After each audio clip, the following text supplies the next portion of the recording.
Vamos a continuar con la segunda parte de configuración externa del cerebro, ahora describiendo los lóbulos que nos faltan estudiar. Continuando con la orientación y sentido que le estábamos dando a la descripción de rostral a caudal, vamos a encontrarnos con el lóbulo parietal que está posterior al lóbulo frontal y posterior a la cisura central. Este lóbulo parietal tiene múltiples funciones en el cerebro humano y parece ser, según algunos estudios antropológicos, de que es una de las regiones cerebrales que mayor evolución tiene en la especie del Homo sapiens.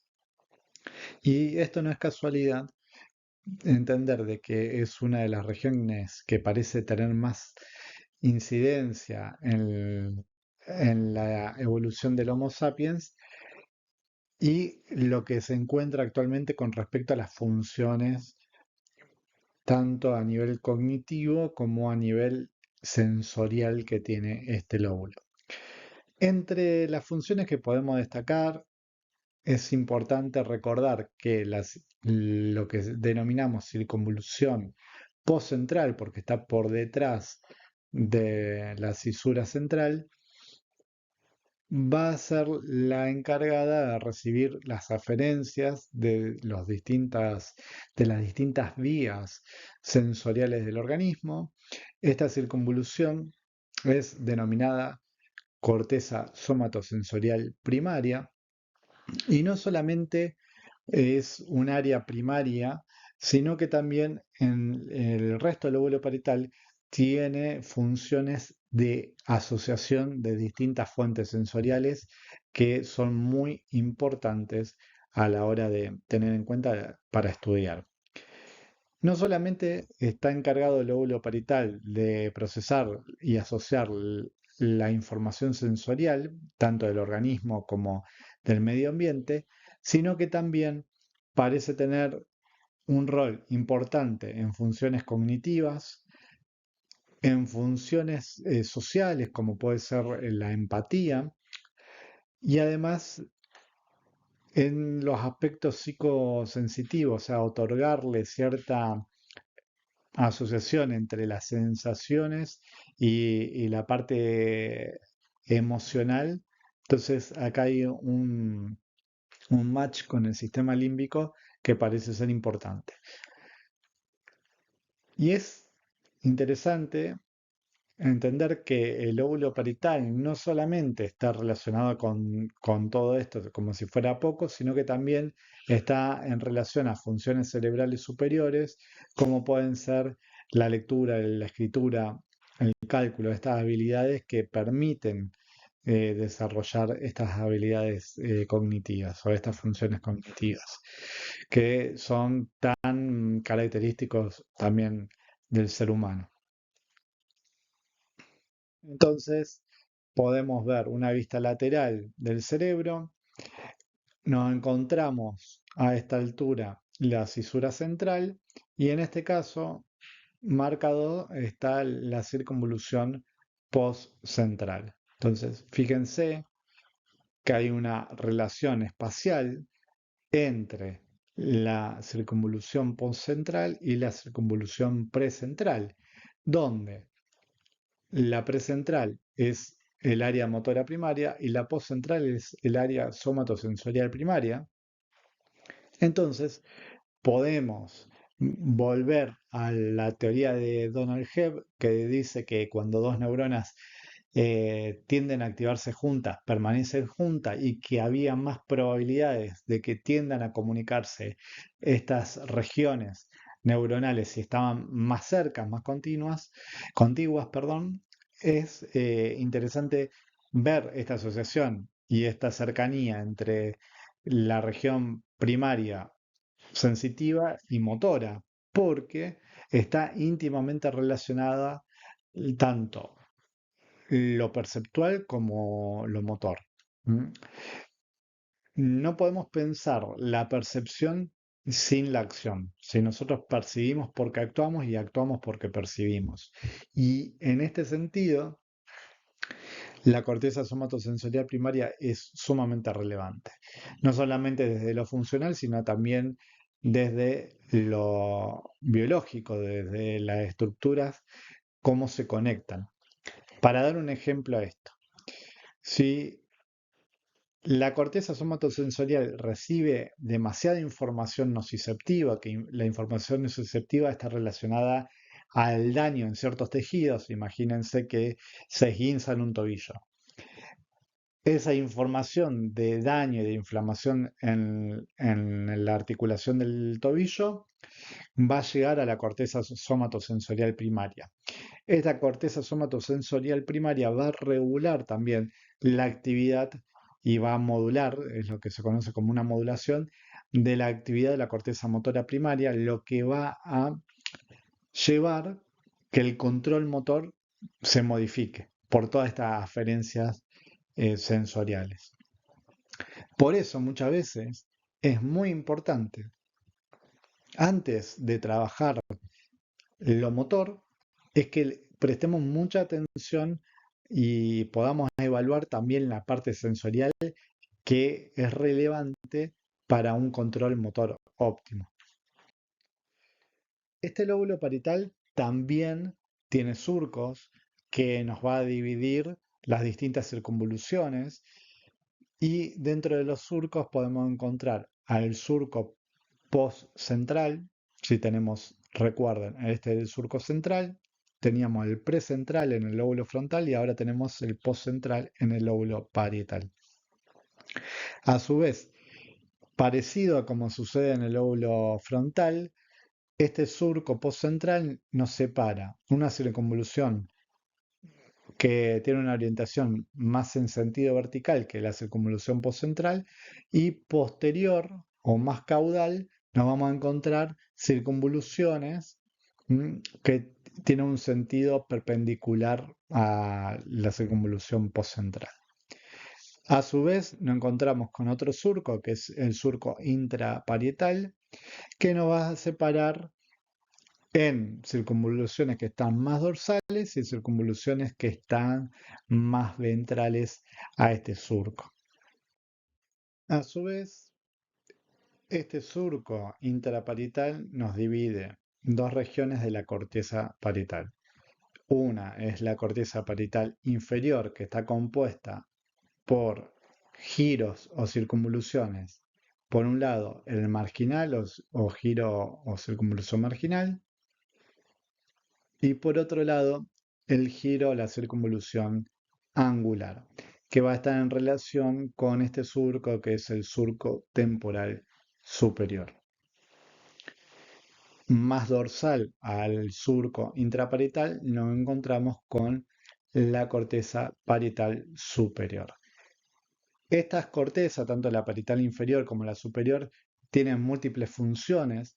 Entre ellas tienen funciones en lo que respecta a la integración de distintos estímulos sensoriales. También hay cierta evidencia de que está vinculado con las representaciones en el cuerpo dentro del espacio, junto con regiones que vamos a estudiar del lóbulo temporal. Algo muy interesante en esta función asociativa y, y entre lo sensorial y lo motor es que la corteza parietal inferior, por ejemplo, se relaciona y actúa funcionalmente con la corteza auditiva que está en el lóbulo temporal y las cortezas del área premotora, para intentar de coordinar el ritmo auditivo. Si estamos nosotros moviéndonos en un ambiente que se escucha un ritmo constante, irregular, bueno, esta corteza parece estar involucrada en el acoplamiento entre nuestros movimientos y el ritmo que pueda haber en el ambiente. ¿Sí? Es más fácil moverse acoplados a un ritmo que desacoplados de manera intencional. Y esto también lo podemos intentar de utilizar en la terapia. Vamos a intentar de explicar un poco más en profundidad un tema que vimos en el capítulo del lóbulo frontal, que era lo del lóbulo paracentral. Nosotros habíamos visto que en la cara medial, nosotros estamos ubicados acá en la cara medial, este es el lóbulo frontal, el polo frontal y este el polo occipital. Entonces habíamos visto que en esta cara medial se proyecta el surco cingulado que rodeaba, ¿sí?, esta parte y nos encontramos por debajo al giro del cíngulo, y que por arriba de este surco nos encontrábamos un lóbulo o denominado lóbulo paracentral. Este lóbulo en realidad está compuesto por la porción de la circunvolución precentral, que es parte del lóbulo frontal, y la circunvolución postcentral, que es parte del lóbulo parietal. Entonces, encontramos de que no hay una separación demasiado clara, como sí sucede en la cara lateral, en la cara medial, entre el lóbulo frontal y el lóbulo parietal. Fíjense que acá arriba, de manera incompleta, nos vamos a encontrar lo que es la cisura central. O sea que en la cara interna la cisura central no llega a dividir completamente al lóbulo frontal y al lóbulo parietal. Esto es importante recordarlo, ahora sí, de una manera más completa. Y acá sí, como hemos estudiado, nos encontramos con el giro frontal superior. Por detrás de este surco cingulado, en la cara medial y siendo parte del lóbulo parietal, nos encontramos con el precunio.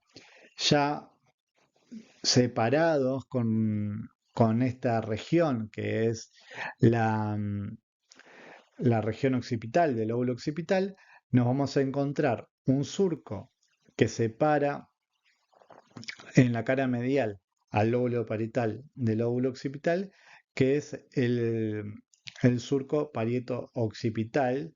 Entonces separa el precunio, que es de la región parietal, de la cuña, que es del lóbulo occipital. Y continuando con la región del lóbulo temporal, en este caso nos vamos al lóbulo temporal también por algunas asociaciones funcionales con el lóbulo parietal y el lóbulo occipital. Encontramos que está involucrado en muchas funciones complejas, empezando como modo característico también las ubicaciones de lo que son las áreas primarias y secundarias de la audición. No solamente tiene que ver con el procesamiento de la información auditiva, sino también con múltiples funciones cognitivas asociadas a la información auditiva, desde poder llevar nuestra atención al foco del sonido a poder entender patrones complejos del sonido, como puede ser la música, distinguir entre distintos tonos de sonidos, poder discriminar fonemas, y tiene un rol muy importante en la parte del lenguaje, tanto en reconocer estos sonidos del habla humana, y también en la elaboración y la producción del lenguaje, junto con lo que serían regiones del lóbulo parietal y del lóbulo frontal que están involucradas en estas estructuras y redes del lenguaje. Pero también tiene un rol fundamental en lo que es la regulación de la conducta y en un área muy importante que es parte del sistema límbico que tiene que ver con el procesamiento de los recuerdos y la parte emocional que está involucrada y vinculadas a esos recuerdos, algo que vamos a ir viendo más adelante en detalle. Este lóbulo temporal también tiene surcos y tiene circunvoluciones. No está marcado acá, pero recuerden que está la cisura lateral o cisura de Silvio, que lo va a estar separando del lóbulo frontal y del lóbulo parietal. No hay una clara división después con la parte más posterior de esta corteza parietal inferior o del lóbulo occipital. Y tiene un surco denominado surco temporal superior y otro que se denomina surco temporal inferior. Acá estamos viendo obviamente la cara lateral del lóbulo temporal. Entonces, por arriba de este surco temporal superior nos encontramos a la circunvolución temporal superior, que va a estar vinculada a los que son las áreas de la audición y también a colaborar con las regiones que están vinculadas a estas redes del lenguaje. Tenemos el giro temporal medio por debajo de lo que es eh, el surco temporal superior y por debajo del surco temporal inferior tenemos al giro temporal inferior. Acá podemos ver desde una vista anterior al encéfalo y coloreado nos encontramos una vista anterior de los lóbulos temporales donde se pueden ver las circunvoluciones que hemos mencionado con sus surcos y la relación que tienen con el tronco encefálico. Va a ser importante que lo recordemos y también que prestemos atención a esta separación que existe entre el lóbulo frontal y el lóbulo temporal por la cisura lateral o cisura de Silvio. Entonces, para finalizar la descripción del lóbulo temporal, debemos describir a la cara inferior. En esta cara tenemos que recordar de que no hay una separación real entre el lóbulo temporal y el lóbulo occipital. Va a presentar dos surcos, un surco temporo-occipital interno, y recordemos que si hay algo que es interno, probablemente haya algo parecido pero externo. Entonces nos encontramos con el surco temporo-occipital externo. Entonces, en función a estos dos surcos, nos vamos a encontrar con distintas circunvoluciones. De medial a lateral podemos describir la circunvolución temporo-occipital interna, la circunvolución temporo-occipital externa y la circunvolución temporal inferior que lo habíamos visto en la cara lateral del lóbulo temporal. Hay que hacer una salvedad o hacer hincapié en algo. Cuando estudiamos el surco temporo-occipital interno y que está hacia a medial la circunvolución temporo-occipital interna, nos vamos a encontrar que cuando nos estamos acercando al lóbulo occipital, esto se va a entrelazar con lo que conocemos como el círculo, la circunvolución lingual, que es una de las circunvoluciones del lóbulo occipital que vamos a estudiar en breve. Vamos a continuar con otra porción muy importante del cerebro, tal vez no tan importante en la cantidad de superficie que abarca. El lóbulo occipital en este sentido cubre alrededor de un 18-20% de la superficie total de la corteza cerebral, pero sí es muy relevante la información que procesa porque básicamente procesa la visión. vamos a estudiar más adelante cómo se transforma esta información electromagnética captada a través de los receptores en la retina y llega la información traducida básicamente en impulso eléctrico a la corteza cerebral, obviamente a la corteza occipital, y va a ser procesada para que nosotros podamos distinguir con esta información y construir las imágenes del entorno que nos están rodeando. Tenemos que para esto poder eh, distinguir formas, colores, movimientos. Y para cada uno de esos aspectos hay nodos neuronales que se van a encargar de procesar algunas características de esta imagen.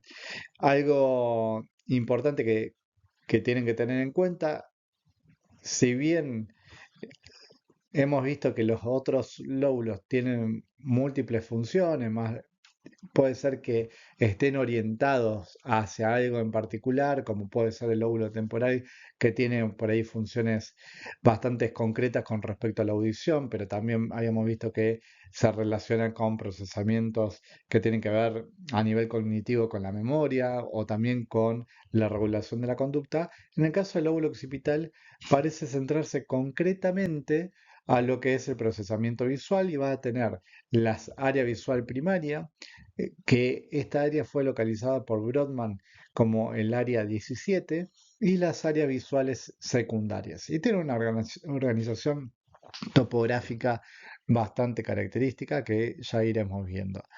Entonces, teniendo en cuenta esto, nosotros podemos pensar a la información visual como una parte fundamental del control motor y del aprendizaje motor. Tenemos que entender que gran parte de nuestra motricidad está dirigida por lo que procesamos visualmente. Y nosotros nos podemos mover en el entorno gracias al feedback que nos da la visión y podemos ajustar nuestros movimientos, adecuarlos según este feedback. Y además podemos aprender a través de la información visual. Ustedes cuando estén trabajando con un paciente y le quieran mostrar un movimiento, seguramente muchas veces lo van a repetir ustedes para que la persona lo pueda observar y a través de esta observación pueda empezar a generar un proceso de aprendizaje motor, porque nosotros aprendemos también de observar a los otros. Es muy curioso cómo se procesa esta información visual y la relevancia que tiene para distintos aspectos. Por ejemplo, también suele pasar que en la terapia hay un aprendizaje observacional. Por ejemplo, si nosotros observamos que a una persona una determinada técnica que usted le aplican, imagínense que está en un gimnasio de rehabilitación y le están aplicando una técnica que a la otra persona le genera alivio o le genera dolor, probablemente la persona que está mirando y que tal vez le tengan que hacer la misma técnica o la misma estrategia, ya empieza a tener cierto aprendizaje de lo que puede llegar a sentir y empezar a generar expectativas según lo que vio y responder en base a esas expectativas. Entonces, no se olviden que el contexto del tratamiento es muy importante y gran parte de este contexto se procesa por la información visual. Acá tenemos una representación del encéfalo desde una vista posterior y de la vía visual.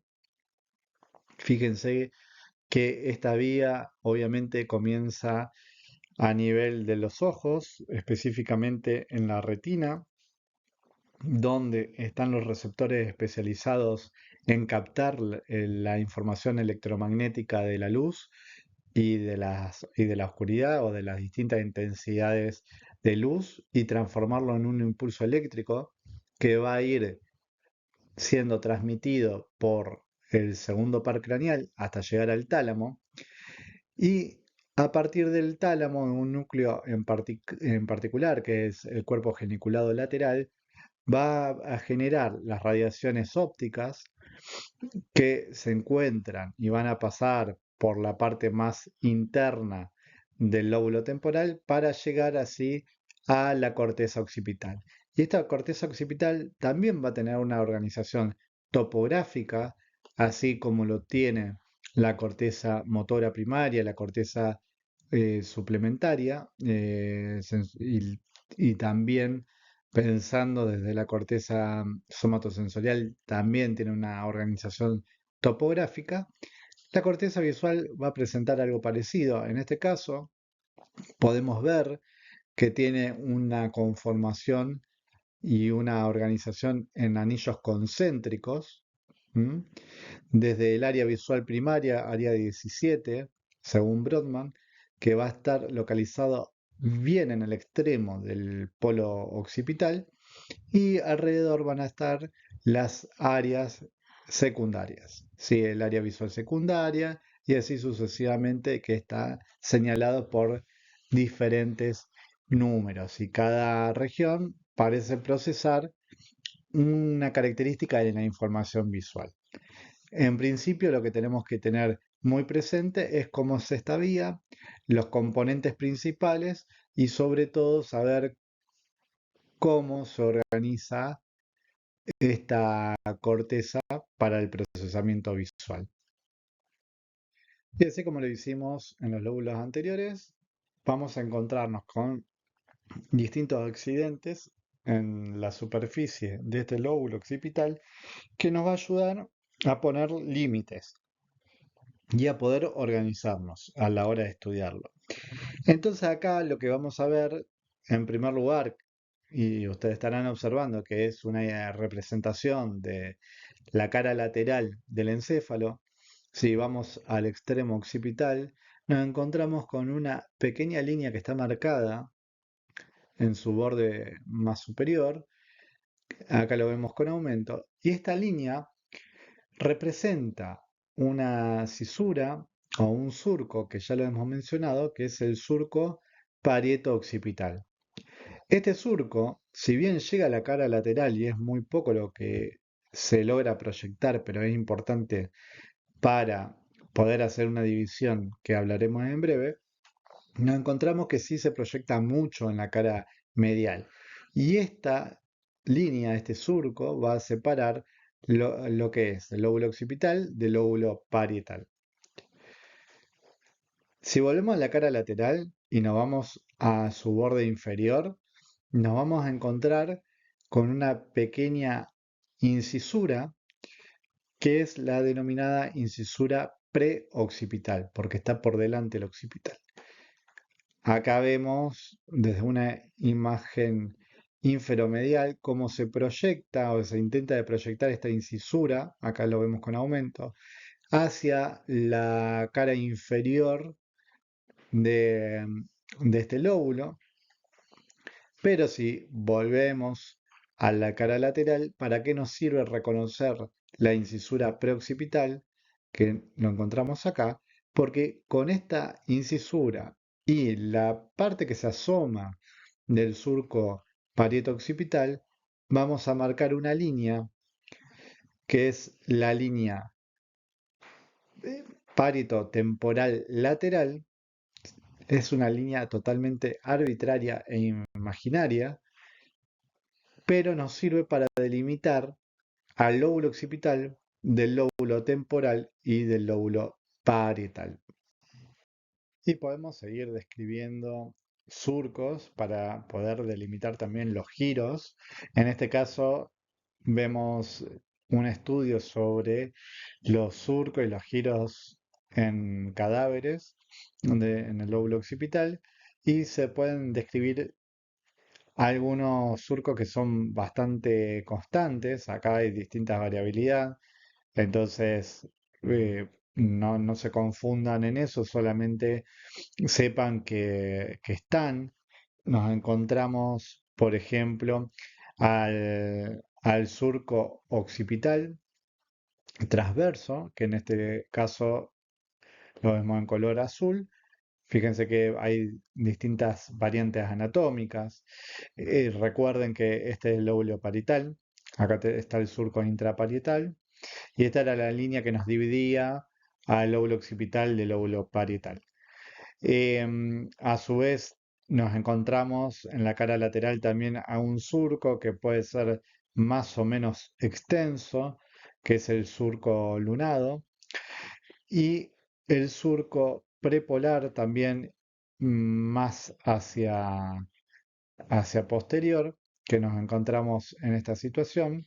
Sí, fíjense que hay una gran variabilidad anatómica, pero en distintos preparados cadavéricos se han podido describir y tenemos un cuarto surco que es el surco occipital lateral, que lo vemos pintado en amarillo acá y acá. Entonces, a partir de esto, podemos describir distintas circunvoluciones o giros. De superior hacia inferior o de dorsal hacia ventral nos encontramos a lo que sería el giro occipital superior en color azul acá. Fíjense cómo varía la extensión del giro occipital superior. Por debajo, eh, en amarillo, nos vamos a encontrar al giro occipital medio, que va a estar separado por el surco occipital transverso. Más hacia inferior, en verde nos encontramos al giro occipital inferior, ¿m? Separado por el surco occipital lateral.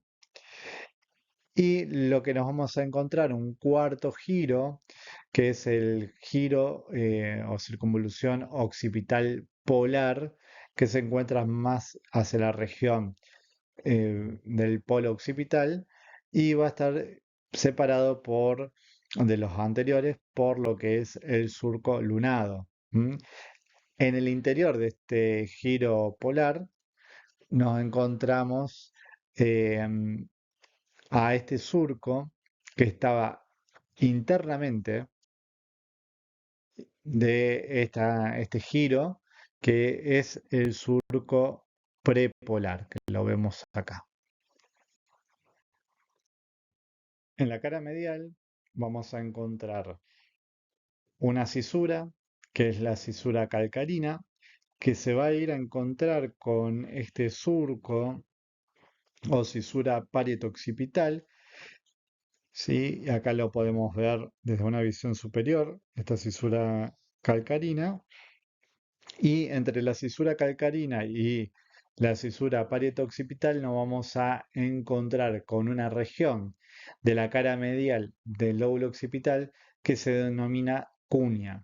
Y esto le puede llegar a sonar también porque hemos mencionado a la precuña, que básicamente es la porción del lóbulo parietal que está por delante, está previo a la cuña. Entonces, precuña o precuño y la cuña o cuña.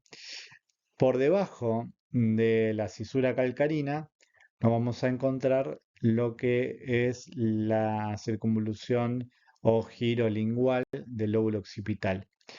En esta cisura calcarina va a ser muy importante porque es donde se va a encontrar el área visual primaria. Si bien más adelante vamos a estudiar con más detalle el procesamiento visual, es interesante traer a colación lo siguiente. Hay una hipótesis que se dice que la información visual se va a proyectar desde el lóbulo occipital al lóbulo parietal y al lóbulo temporal por dos vías. Una vía denominada dorsal, fíjense la relación, otra vez volvemos al eje del telencéfalo, entonces como está por encima de este eje, se va a denominar dorsal. Y básicamente estas neuronas van a proyectar a lo que es la región posterior del lóbulo parietal y se dice que procesa el dónde de eso que estamos viendo. O sea, recordemos que el lóbulo parietal cumplía funciones también de ubicación espacio-temporal, entre otras cosas, y de representar nuestro cuerpo en relación al entorno. Bueno, no es casualidad que la información visual o parte de la información visual vaya por la vía dorsal hacia la región parietal, su parte posterior, y se procese la información de dónde está ubicado eso que estamos viendo dentro del espacio. Y hay otra vía, que es la vía ventral, que se dirige hacia el lóbulo temporal, que se la denomina la vía del qué estamos viendo. Tampoco es casualidad que se le dé esta eh, asignación a esta vía, porque en el lóbulo temporal se encuentra, entre otras estructuras, el hipocampo, que básicamente es lo que nos va a permitir clasificar, si ya hemos tenido experiencia con eso que estamos viendo, categorizar qué es lo que estamos viendo. Entonces, por eso la vía ventral, recuerden, por debajo de ese eje telencefálico, va a ser la vía del qué. Esto es una hipótesis, pero es bastante mencionada muchas veces y es interesante que ustedes lo recuerden. Antes de continuar con el lóbulo de la ínsula, que es el último lóbulo que nos falta describir, me gustaría que hagamos una mención a este corte en particular, que podemos ver la cara interna o medial del hemisferio cerebral, donde se puede describir la configuración externa del hemisferio, pero a su vez lo que podemos observar es la configuración interna del tronco encefálico y del cerebelo. También vamos a ver que hay una sección acá de lo que es el diencéfalo y el cuerpo calloso. Entonces, por ejemplo, en este preparado cadavérico, donde la imagen está totalmente invertida, podemos ver que de este lado está el polo frontal y de este lado estaría el polo occipital que no se ve en la imagen, y se puede visualizar perfectamente la configuración interna del cerebelo y la configuración interna del tronco encefálico, a la vez que podemos observar la configuración externa, pero la cara medial o cara interna del hemisferio cerebral. Ahora, ¿qué es lo que tienen que ir prestando atención al resto de las estructuras que ustedes se van a encontrar acá? Porque realmente son muchas y tenemos que estudiarlas también. Por ejemplo, acá podemos ver detalladamente cómo se llaman cada una de estas estructuras que vemos en este corte, que son parte de la sustancia blanca, parte del diencéfalo, como así también del tronco encefálico.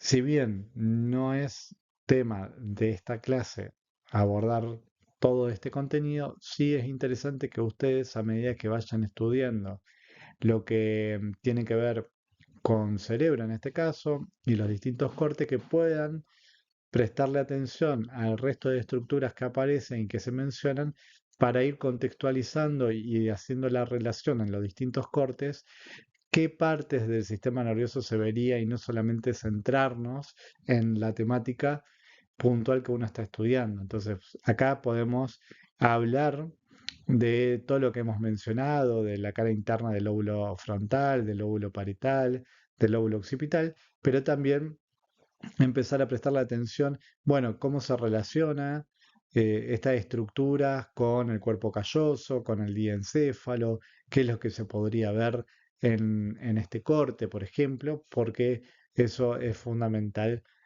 para poder ir asimilando toda la información y las nuevas estructuras que estamos abordando. Hacemos un poco las circunvoluciones de la cara interna. Acá vemos un corte un poco distinto, donde vemos la configuración externa del cerebro, con la disección a nivel del cuerpo calloso, y los núcleos basales también se pueden observar. Si vemos alrededor del cuerpo calloso hay una circunvolución, que es la circunvolución del cuerpo calloso o circunvolución cingulada, que abarcaba desde el lóbulo frontal hasta el lóbulo parietal, y esta circunvolución está bastante relacionada con funciones desde que tienen que ver con integración del sistema límbico y funciones del sistema cognitivo, como así también del sistema motor, e incluso se relacionan con aspectos como la modulación del dolor o aspectos también como el efecto placebo, el efecto nocebo que van a estudiar más adelante en la carrera. Por encima de esta circunvolución, a nivel frontal, nos encontrábamos con la circunvolución frontal superior.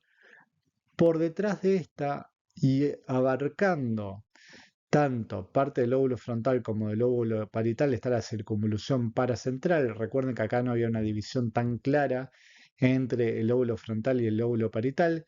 Acá está la corteza motora y acá primaria y acá está la corteza somatosensorial primaria.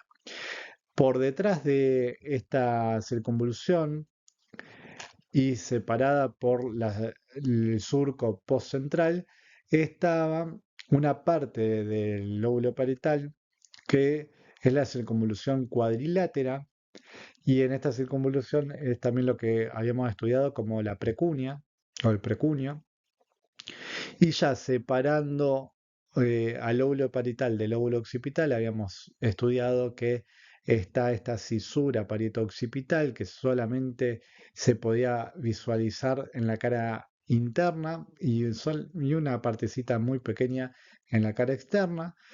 Y nos encontrábamos con los dos lóbulos, perdón, las dos circunvoluciones del lóbulo occipital en su cara interna, que era la circunvolución de la cuña y la circunvolución lingual. Y esta línea que vemos acá es la cisura calcarina, que esta cisura me separa ambas circunvoluciones y además está en relación con la extensión del área visual primaria. Ahora ya para finalizar vamos a hacer mención del último lóbulo que vamos a describir en la cátedra, que es el lóbulo de la ínsula. Recuerden que no tomamos al lóbulo límbico como un lóbulo independiente, pero sí lo vamos a estudiar como parte del sistema nervioso, que es fundamental. El lóbulo de la ínsula es el lóbulo que se encuentra por dentro de la cisura lateral. Es una estructura cortical que va a tener múltiples influencias en lo que es el procesamiento y la asociación de distintas fuentes sensoriales que contribuyen a algo conocido como la interocepción. Básicamente es la integración de toda la información corporal y del estado del organismo, y que puede generar también respuestas o conductas para adaptarnos a ese estado del organismo. Por ejemplo, cuando estamos haciendo ejercicio físico, la ínsula parece ser una región muy importante en tomar la decisión entre cortar con el ejercicio físico, darlo por finalizado porque puede afectar la homeostasis del organismo, o sea, nos puede traer un perjuicio. Entonces va a generar una inhibición a las redes motoras para cortar con esa actividad. Imagínense un ejercicio extenuante. O también puede, parece estar regulando la toma de decisión en base a esta información del estado del organismo y de la interocepción. Por ejemplo, tomar la decisión si continúo con esa actividad a pesar de toda esta información interoceptiva que me está informando de que estamos exigiendo al organismo, pero tal vez hay un peligro inminente o tal vez el, el beneficio sea mayor para el organismo, entonces se toma la decisión de continuar con esa actividad. Entonces, esta regulación entre cortar con el acto motor o continuarlo, esa toma de decisión, parece estar involucrada la ínsula en la ponderación de la información interoceptiva. Además, también parece tener un rol fundamental en otras funciones complejas del organismo, como puede ser eh, regulaciones o modulaciones cognitivas y emocionales, y el match entre la información del cuerpo y las sensaciones del cuerpo con una emoción determinada, por ejemplo. Entonces, es una región cerebral que en los últimos años se está estudiando bastante. Es muy desconocido muchas de las cosas que pueden estar involucradas en esta estructura cerebral, pero sí es verdad que parece ser muy importante. Un ejemplo más para hacernos la idea del funcionamiento de la ínsula es que se ha visto en meditadores, en personas que ejercitan la meditación, que tienen una actividad en la ínsula izquierda y derecha distinta a personas que no meditan, y la conectividad y la estructura era diferente en personas que meditan y era directamente proporcional de esos cambios estructurales en la ínsula con respecto a la cantidad de años que ejercitaban la meditación. Y parece ser que cortar con estos pensamientos que muchas veces tenemos rumiantes y que lo logramos hacer a través de ejercicio como la atención plena, que es un tipo de ejercicio de meditación, parece ser que la ínsula tiene mucho que ver en esta regulación. Como para dar algunos ejemplos que se estudian en neurociencia actualmente sobre la ínsula. Anatómicamente, entonces podemos describir lo siguiente, es una estructura que la vamos a encontrar por dentro en la profundidad de la cisura lateral, por ende hay que separar el labio temporal y el labio frontal, y una vez que lo separamos lo vamos a encontrar o nos encontramos con el lóbulo insular. Este lóbulo insular también lo podríamos ver en un corte axial y fíjense que acá se puede distinguir la ínsula y va a estar en relación con estructuras que estudiaremos más adelante, que son los ganglios basales, y con las distintas cápsulas de los ganglios basales, ¿sí? La cápsula interna, la cápsula externa y la cápsula extrema. Este es el claustro, que es una porción de sustancia gris que está dentro del cerebro, y inmediatamente está la corteza insular. Lo que estamos viendo acá es la corteza frontal y lo que vemos acá es la corteza temporal. Algo para tener en cuenta siempre que vean los cortes y le ponen una visión lateral del encéfalo, vean que hay unas líneas y le están marcando a qué altura está hecho cada uno de los cortes. Por ejemplo, el corte A está hecho a esta altura, por encima del tálamo, y el corte B está hecho por debajo de la conexión intertalámica. Este es un corte frontal o coronal. Y acá vemos lo mismo, las mismas estructuras que veíamos antes, pero en una visión frontal. Estos son los ganglios basales, la cápsula interna, la cápsula externa y la cápsula extrema, este claustro que le mencionaba anteriormente, la corteza insular, la corteza frontal y la corteza temporal. Esta ínsula va a tener también surcos y circunvoluciones, va a tener un surco longitudinal principal y un surco circular. Este surco que vemos acá nos va a separar dos tipos de circunvoluciones. Las circunvoluciones longitudinales largas y las circunvoluciones cortas que vemos en este otro lado. Y además hay un término que se aplica en esta región del cerebro, que son los opérculos. El opérculo básicamente quiere decir tapa en latín, y son las partes del resto de los lóbulos que van a estar tapando justamente a la ínsula. Contamos con el opérculo frontal en el giro frontal inferior, el opérculo temporal en este giro temporal superior, y lo que vemos acá en la parte más inferior del lóbulo parietal también está el opérculo parietal. En un corte frontal o coronal nos encontramos con el opérculo frontal acá y el opérculo temporal de este lado. Acá lo que podemos visualizar Nuevamente es la ínsula, pero en este caso en cortes cadavéricos, donde vemos el surco que me va a separar las circunvoluciones cortas, las circunvoluciones largas, ¿sí? Y los distintos opérculos acá están diseccionados. ¿M? Y esta imagen que se puede visualizar acá es para entender la relación entre los núcleos de los ganglios basales y las cápsulas que vamos a ir estudiando, ¿sí? Y la relación con la corteza insular. Ha sido todo hasta acá de configuración externa del cerebro y vamos a ir continuando con el resto de los temas que nos toca abordar como la configuración interna del cerebro.